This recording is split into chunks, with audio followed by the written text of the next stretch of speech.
BSc part third, solid state physics paper third, धातुओं और कुचालकों व अर्धचालकों में ऊर्जा बैंड संरचना, energy band structure of metals, insulator और सेमीकंडक्टर। प्रत्येक ठोस की ऊर्जा बैंड संरचना अलग अलग होती है, जो कि इसकी वैद्युत प्रकृति, इलेक्ट्रिकल प्रॉपर्टीज के लिए जिम्मेदार होती है। ऊर्जा बैंड की संरचना तथा वर्जित ऊर्जा अंतराल ई के मान के आधार पर धातु, कुचालक, अर्धचालक में भेद या क्लासिफिकेशन किया जा सकता है। धातु या सुचालक या चालक, कंडक्टर। इस प्रकार के ठोसों में संयोजी व चालन बैंड में परस्पर अतिव्यापन या ओवरलैपिंग होती है, अतः इनमें वर्जित ऊर्जा बैंड प्राय नहीं होता या Eg बराबर 0 इलेक्ट्रॉन वोल्ट होती है। जैसा कि ये चित्र है जो आप इसमें देख रहे हो कि ये आपके पास में ये कंडक्शन बैंड है, ये आपके पास में फर्मी लेवल है और ये वैलेंस बैंड है। तो ये कह रहे हैं कि जो संयोजी बैंड है जिसमें इलेक्ट्रॉन भरे हुए होते हैं और आउटर मोस्ट ऑर्बिट है, इसी के ऊपर जो चालन बैंड है, इनमें और इन दोनों के अंदर क्या दिख रहा है अपने को? ये दिख रहा है कि यहाँ जो चालन बैंड है इनमें अतिव्यापन क्षेत्र विद्यमान है, इसलिए इलेक्ट्रॉन गति के लिए स्वतंत्र होते हैं। यानी कि मैंने एक पहले भी कई बार डेफिनेशन दी है और बच्चों को भी कहा है कि फ्री इलेक्ट्रॉन की परिभाषा क्या है। जहां फ्री इलेक्ट्रॉन शब्द आया उसके ऊपर कोई ना कोई कंस्ट्रेंट यानी कोई ना कोई प्रतिबंध लग जाता है। जैसे यहाँ फ्री इलेक्ट्रॉन वर्ड यूज करते ही क्या हुआ, अतिव्यापन क्षेत्र बना हुआ है, इसलिए ये फ्री इलेक्ट्रॉन है। अगर अतिव्यापन क्षेत्र नहीं बना होगा तो ये फ्री इलेक्ट्रॉन हम कहने से कतराएंगे, यानी कि हमारे को और कोई कंडीशन लगानी पड़ती। अर्थात इलेक्ट्रॉन संयोजी बैंड के साथ ही चालन बैंड में उपस्थित रहते हैं। ये इस तरीके की घटना है, इसलिए ये स्वतंत्र शब्द यूज किया है। ये आप कंडीशंस जो भी आए उस दौरान स्वतंत्रता का शब्द आए, कंडीशन आए तो साथ में याद रखनी है। इसलिए सामान्य ताप पर भी चालन के लिए बहुत अधिक मात्रा में इलेक्ट्रॉन उपलब्ध होते हैं, अतः बिना किसी ऊर्जा प्राप्ति के ये धातु चालकता प्रदर्शित करते हैं। इन्हें सुचालक कहते हैं। सामान्य ताप पर सुचालक की चालकता, कंडक्टिविटी अत्यधिक यानी 10 की पावर 6 से 10 की पावर 8 मो पर मीटर की कोटि की होती है। मो है जो आपके पास में चालकता का मात्रक है। कुल मिला के अगर अपन बात करें, कहना मतलब आर का उल्टा है, 1/r है, और पर मीटर का मतलब है, सीधी सी बात है, ये प्रवणता है, यानी कि चालकता भी एक प्रवणता है।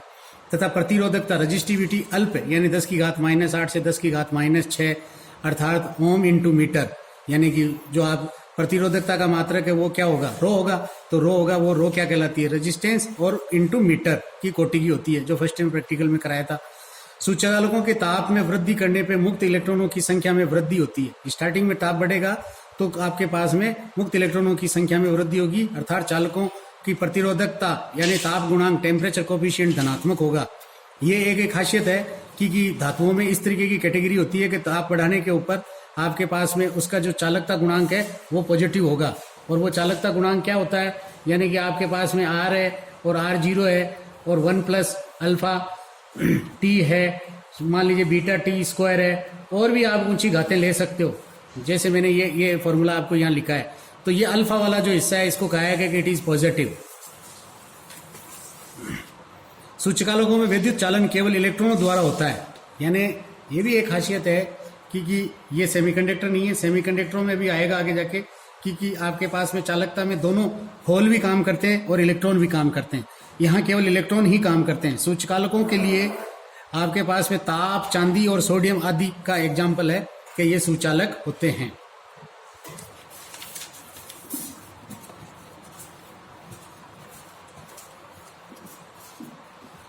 कुचालक, इंसुलेटर, इस प्रकार के पदार्थ या मटेरियल में लगभग 5 इलेक्ट्रॉन वोल्ट का वर्जित ऊर्जा अंतराल संयोजी बैंड तथा चालन बैंड के मध्य पाया जाता है। ये देखिए आप, ये बहुत ही सरल चित्र बनाया है और ये इसी में आपने देखने से पता लग रहा है कि चालन बैंड ये है और ऊर्जा बैंड ये है और आपके पास में फर्मी ऊर्जा स्तर ये है और संयोजी बैंड ये है। अतः प्रयोगत रूप से यानी कि प्रयोगों के इलेक्ट्रॉन का चालन बैंड से पहुंचना असंभव हो जाता है। सामान्य ताप पर कुचालकों का संयोजी बैंड पूर्णतः भरा होता है, संयोजी बैंड यानी नीचे ये जो है, तथा चालन बैंड पूर्णतः रिक्त रहता है तथा सामान्य ताप पर विद्युत चालन संभव नहीं होता। इस प्रकार के पदार्थ की चालकता बहुत कम होती है, 10 की घात -12 से 10 की घात -18 मो पर मीटर की कोटि इस प्रवणता की होती है। और प्रतिरोधकता अत्यधिक 10 की घात 12 से 10 की पावर 18 ओम इंटू मीटर की कोटि की होती है। ताप बढ़ने पर चालकता में वृद्धि होती है तथा प्रतिरोधकता में कमी होती है।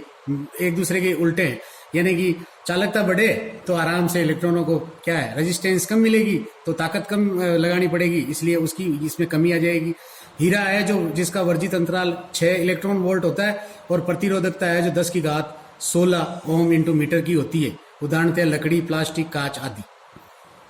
यहाँ देखो ये फर्मी स्तर की बात करना चाहते हैं, और फर्मी स्तर है जो क्या है उसकी यही डिफाइन किया है, और आपको और हमको भी सीखना है, और ये आता भी है। अगर अच्छा पेपर सेटर है तो वह आपको फर्मी स्तर जरूर पूछेगा और पूछना भी चाहिए।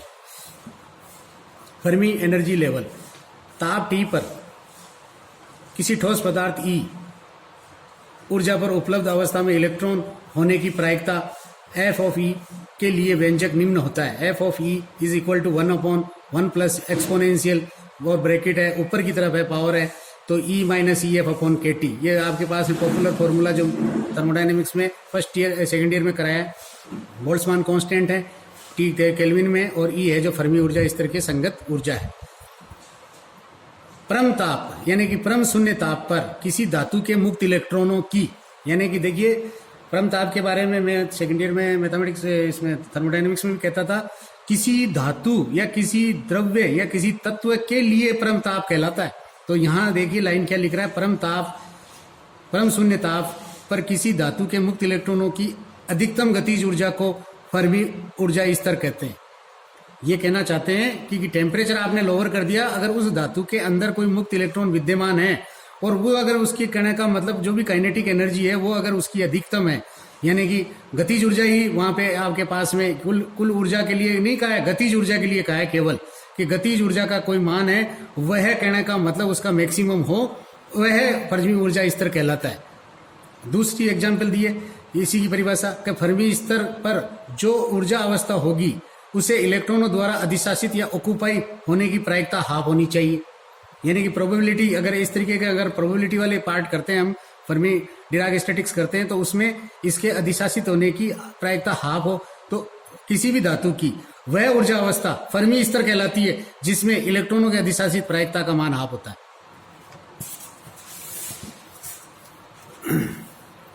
किसी धातु में फर्मी ऊर्जा स्तर वह स्तर है जिसके निकाय में उपस्थित कुल कणों के लगभग आधे कण मौजूद रहते हैं। यानी कि फर्मी ऊर्जा स्तर का ये कह रहे हैं कि वह ऊर्जा स्तर है जिसमें निकाय के उपस्थित कुल कणों के आधे कण विद्यमान रहते हो। तो ये कह रहे हैं कि जैसे ये आपके पास में 4 नंबर, ये पहले वाली जो समीकरण मैंने लिखी थी F ऑफ E वाली, किसी ताप पर EF के दोनों ओर सिमेट्रिक होता है और FE के ऊपर डेल्टा E अंतराल में ऊर्जा स्तर से भरे होने की प्रायिकता EF प्लस डेल्टा E, और EF के नीचे डेल्टा E की प्रायिकता है जो आपके पास में 1 minus E function of F it is bracket EF plus delta F के आसपास के समान होती है। प्रायिकता 1 होने की वजह से 1 माइनस किया है यहाँ पे।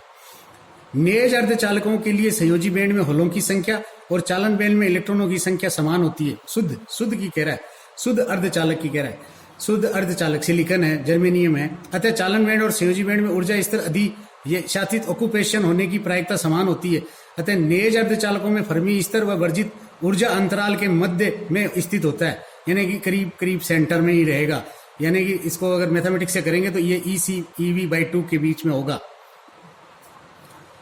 संयोजी बैंड में होलों की सांद्रता है जो P बराबर NV e की पावर माइनस EF EV/KT, यानी कि यहाँ देख लीजिए EV है जो क्या है, EV की ऊर्जा इस तरह जो EF से ज्यादा है, इसलिए माइनस EV लिखा है। यहाँ N वाला है, N वाले में क्या है कि कंडक्शन बैंड वाला है, कंडक्शन बैंड वाला है जिसके अंदर इसकी ऊर्जा यहाँ EC पहले आएगी और EF बाद में आएगा।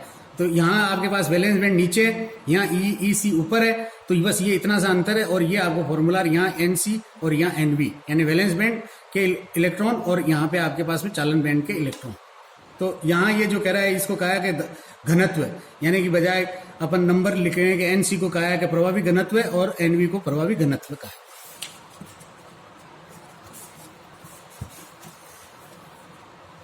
चालन बैंड में इलेक्ट्रॉनों की संख्या चालन बैंड के स्तरों के प्रभावी घनत्व तथा चालन बैंड से दूरी पर निर्भर करती है। इस प्रकार संयोजी बैंड में होलों की संख्या संयोजी बैंड के स्तरों के प्रभावी घनत्व और संयोजी बैंड से दूरी पर निर्भर होती है। अतः नेज अर्धचालकों में इलेक्ट्रॉन तथा होल आवेशों के वाहक की सांद्रताएं समान होती है, यानी कि शुद्ध की बात कर रहा है तो उसको Ni लिखा है। नेज आवेश वाहकों की सांद्रताएं Ni।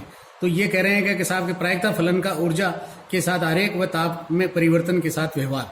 तो यहाँ देखिए ऊर्जा लिखिए, तो ये लिखिए EF, मुख्य रूप से आपके पास में फर्मी ऊर्जा स्तर लिखा है, और फर्मी ऊर्जा स्तर लिखा है इसके रेस्पेक्ट में एनर्जी। तो जैसे जैसे आप ऊर्जा बढ़ाएंगे, जैसे जैसे गतिज ऊर्जा बढ़ाएंगे, तो वैसे वैसे आपके पास में ऊर्जा बढ़ेगी। तो ये कह रहे हैं कि अगर फर्मी लेवल के बराबर जो ऊर्जा आती है वो देखिए यहाँ इसने डॉट लगाया, ये लिखा है हाफ, और ये हाफ में पॉइंट के बाद में ये जो पहले जो स्टैटिक्स थी वो उसको करेक्शन हुआ फिर फरवरी ड्राक में, क्योंकि ये स्टैटिक्स इस प्रकार से गवर्न होएगी, यानी कि इसकी प्रोबेबिलिटी 1 होएगी। उस 1 के बाद जो स्ट्रक्चर है जो इसको इस तरीके से लूप में चलेगा। ये सेमीकंडक्टर है, तो सेमीकंडक्टर के लिए भी सेम वो की वो भाषा यूज की है।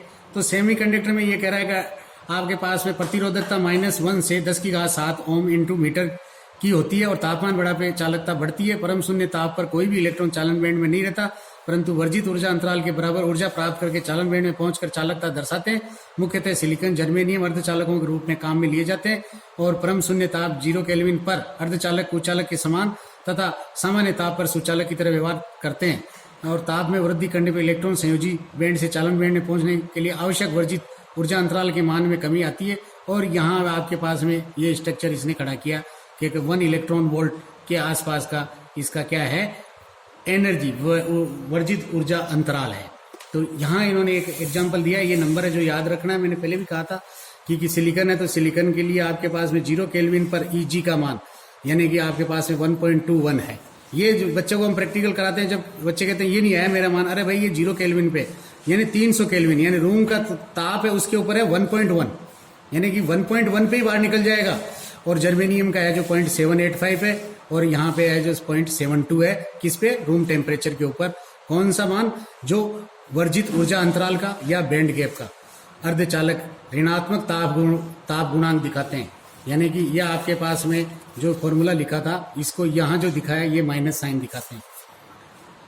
अतः ताप वृद्धि होने पर प्रतिरोधकता घटती है और चालकता में वृद्धि होती है। और अर्धचालकों की चालकता को बढ़ाने के लिए इसमें अशुद्धि या डोपिंग या इम्प्योरिटी मिलाया जाता है। और अशुद्धि की उपस्थिति या अनुपस्थिति के आधार पर अर्धचालक 2 प्रकार में वर्गीकृत किए जा सकते हैं, इंट्रिंसिक और एक्सट्रिंसिक। तो आपके पास में ये जो नेज और अपद्रवी जो अर्धचालक हैं, तो अब यहाँ ज्यादातर ये पहले नेज के लिए आपको एक स्ट्रक्चर खड़ा करेगा और फिर एक्सट्रिंसिक के लिए खड़ा करेगा। तो ये पार्ट है जो आपके एग्जाम में आएगा। और ये जो है ये एग्जाम में केवल कई बार दे देता है 1 नंबर का, धातुओं में चालकता के गुणों के बारे में तुलनात्मक एक टेबल बनाओ। अब आगे करेंगे।